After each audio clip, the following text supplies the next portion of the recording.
Hey everyone, I'm going to tell you about my story I'm writing.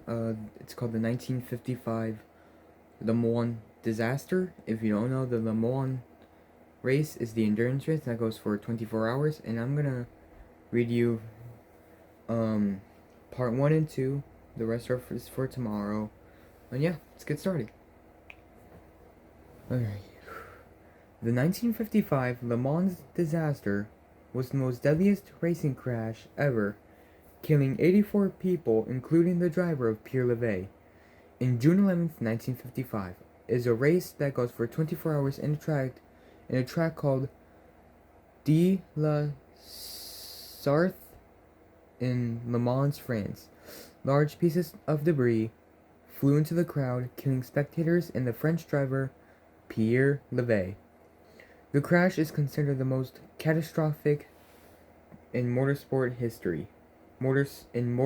racing history, and made at least 2 impacts within the spectator area, at least the last of which caused the car to disintegrate, throwing Levay onto the track, where he was killed instantly. Large pieces of debris, including the Mercedes engine block, radiator, and front suspension, and the bonnet, also known as the hood, were sent flying into the packed spectator area in front of the grandstand. The rear of Levay's car landed on the berm and exploded into flames. The crash started when Jaguar driver Mike Hawthorne pulled into the right side of the track in front of the Austin Healey driver Lance Macklin, and started braking for his pit stop. Macklin swerved out from behind the slowing Jaguar into the path of Levay, who was passing on the left in his much faster Mercedes-Benz 300 SLR. Levay rear-ended Macklin at high speed, overriding Macklin's car and launching his own car through the air. Levay's car skipped over a protective earthen berm at 200 kilometers, I don't know, kilometers per hour, there we go, aka 125 miles per hour, and made at least 2 impacts within the spectator area, the last of which caused the cartoonist to disintegrate and throwing Levay into the track, where he was killed instantly. Large pieces of debris, including Mercedes engine block, radiator, front suspension, and bonnet hood, were sent flying into the packed spectator area in front of the grandstand.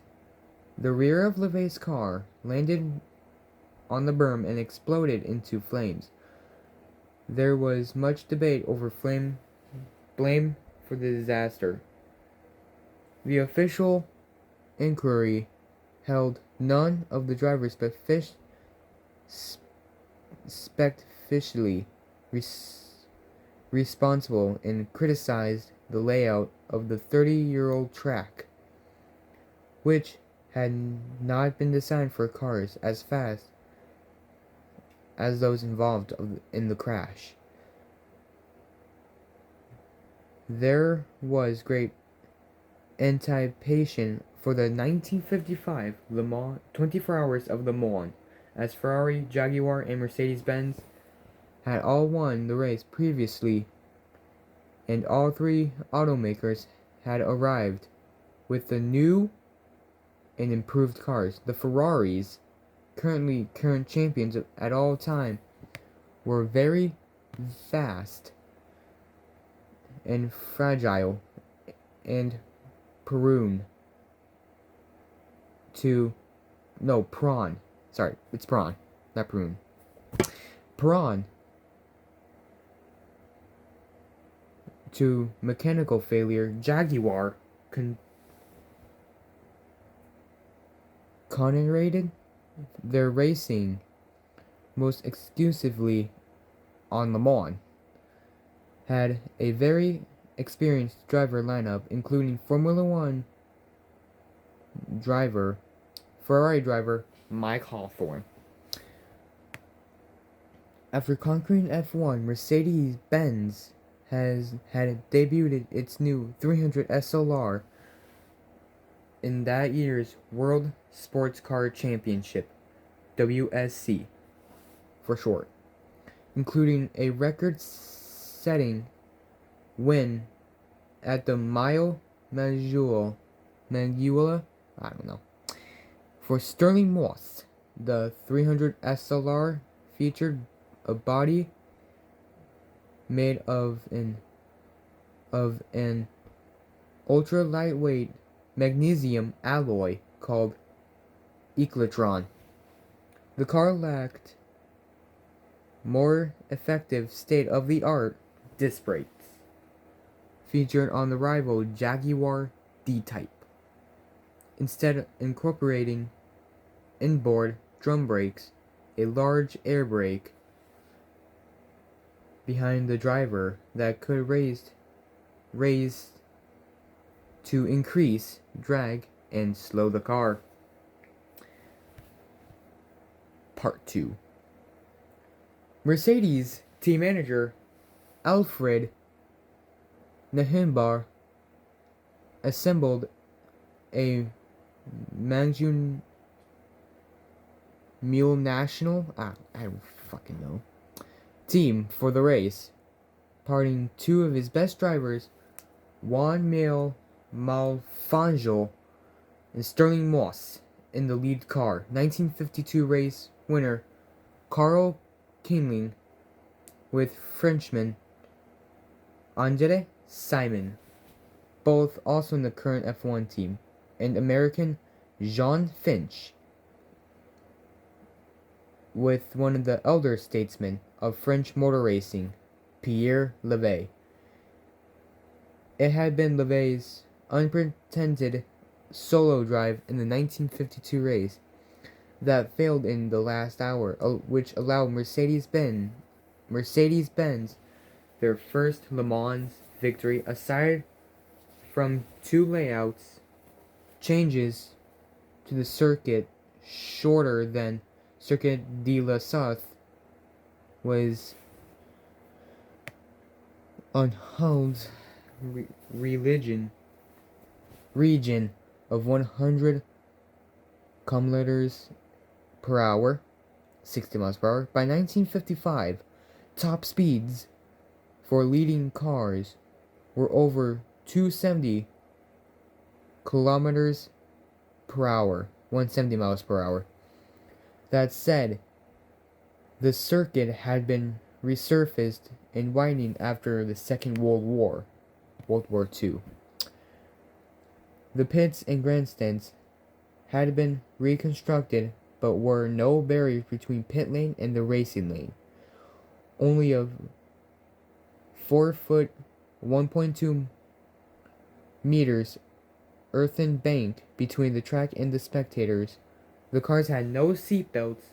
The drivers respond that was preferable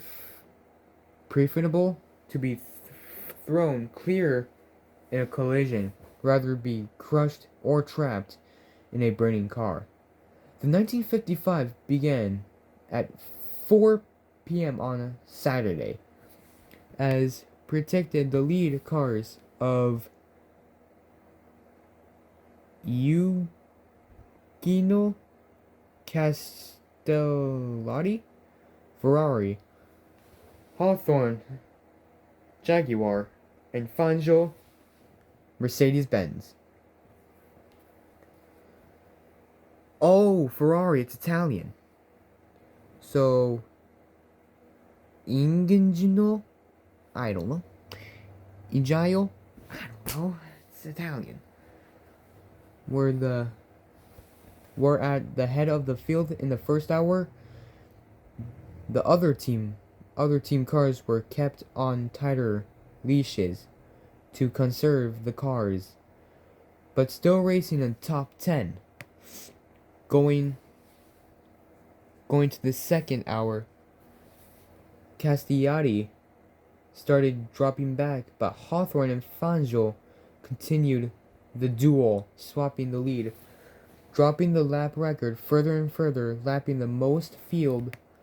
The accident happened 6:26 p.m. at the end of lap 35, when the first pit stops for the leading cars started on lap 35. Hawthorne and Fangio were racing as hard as ever. In his biography, Hawthorne said he was immortally mesmerized by the legend of the Mercedes superiority.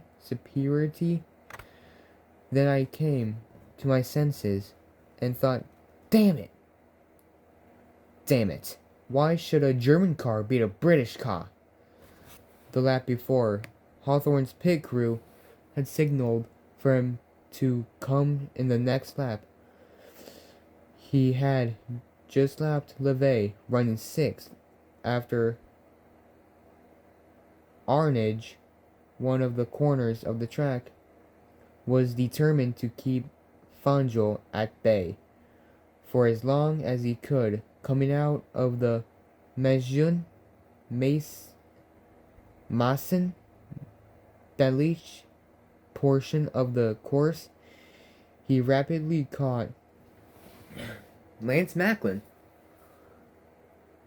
in his Austin Healey 100S, who had seen him moved over to the right and let him pass, putting another lap on Macklin. Coming up to the main straight, Hawthorne raised his hand to indicate he was pitting and pulled across to the right. From Hawthorne's testimony, who had caught Macklin out, though was Hawthorne, using his Jaguar's advanced disc brakes, braked hard enough to slow his Jaguar from such a speed in time. Youch. Yeah, that was the 1955 LeMans disaster, part 1 and 2. 3, 4, I believe, I can't remember. But those are coming tomorrow. So, hope you guys enjoyed.